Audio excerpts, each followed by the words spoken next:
Okay, I have a story for you guys. I have a story for you guys. That's for cool. I have a story that I have saved. I have not told this story to anybody.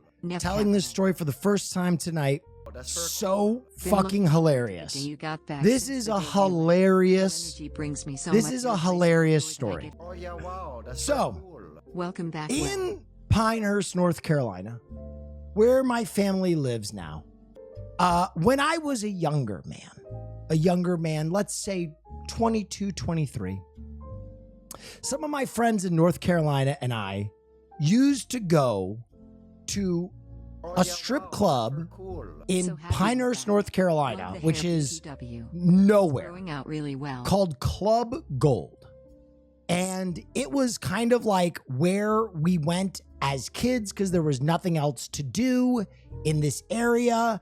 And when I tell you it was a middle of the road, nowhere strip club, it was a middle of the road, nowhere strip club. We're talking C-sections on deck, baby. It's C-section scars on deck. It was amazing. Wonderful place.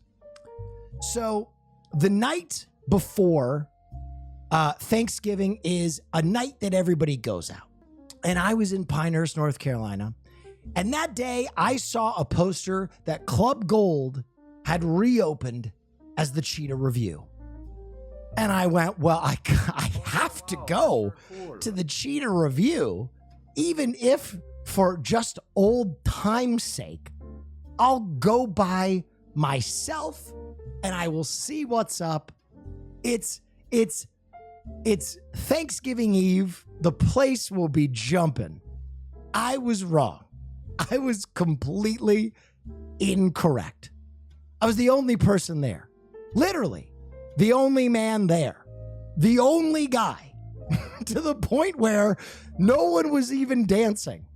And I don't know if you've ever had awkward energy before, but let me tell you, when you're reading your emails at a strip club and there's not even a bartender, there is a special kind of sadness that creeps into you. And I was like, okay, well, I'm here.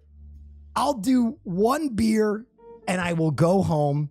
It's 10 o'clock at night. I got to get out of here. At that point, one girl comes out and she goes to the pole.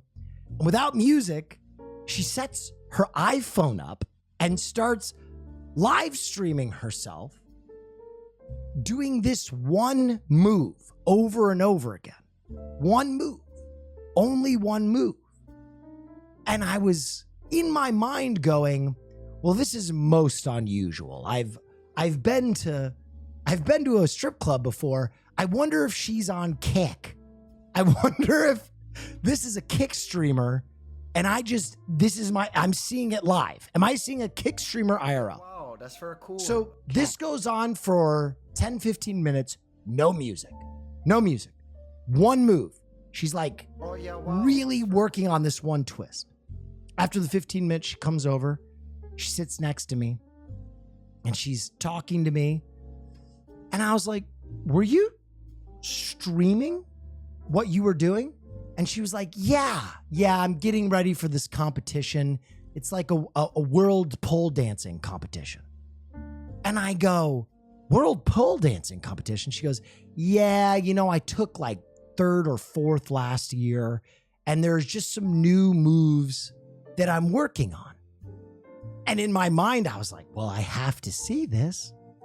And I said, well, I don't really want a private dance, but why don't we do this? Why don't I take out some money? I'm the only person here. I'll change it into singles and I'll turn this place into a nor'easter. I'll turn this place into El Nino. I'll make it rain. You show me your routine for world pole dancing competition. Yeah, wow, that's very cool. And ladies and gentlemen, I'm an optimistic person. I'm a guy who always looks on the bright side of life. That's very cool. But when I tell you that my expectations for what I was about to see were low, they lovingly, they were low. I thought we were in nowhere, Fayetteville, North Carolina, and my expectations were very low. I took out 200 singles and I was ready. And when I tell you that my mind was absolutely blown out of the back of my skull, it is not adequate. I gave multiple standing ovations. What I saw was worthy of being at a Cirque du Soleil show. She did moves that in my long-legged life I had never seen. I laughed, I cried, I experienced catharsis. I was looking at the bartender like, are you seeing what I am seeing? Just an example of some of these moves. Things I have never seen before. She was up at the top of the pole, which is like 10, 15 feet in the air. She put her hands behind her back. She was upside down. And upside down, hands behind her back, she just dropped to within, I would say, 3 inches of the ground. And her face was right above the ground. Total stop, total pause. Didn't even sweat a moment. I gasped. At another point, she was swinging around upside down again, inverted like Top Gun. She took her top off upside down again, put it in her teeth, and mid-spin, whipped it with her mouth, hit me in the face. I'm the only person there. I am alone.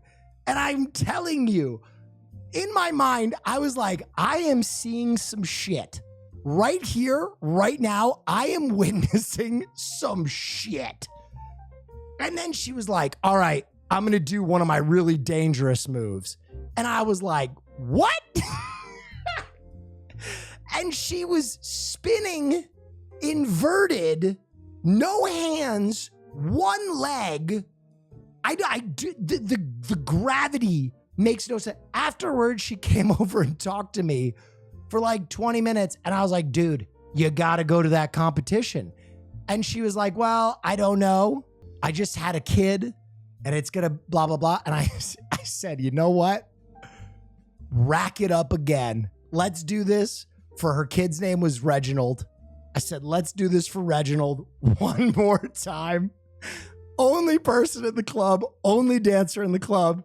She ran it back, tipped her again, and I went home, had a Crunch Wrap Supreme in bed, and I was cackling with laughter at what I had just witnessed. It was one of those things that was so impossibly weird, but it was like, I'm so glad I just said yes to the weirdness. Anyway, to Flame, if you ever see this, I hope you dominate in Florida. I hope you absolutely fucking kill it in Florida. I hope you rip that competition apart. It was so awesome. It was, guys, so that was my that was my pre-Thanksgiving story. In bed, 10:30, Crunch Wrap Supreme, Baja Blast, watching anime, cackling to myself.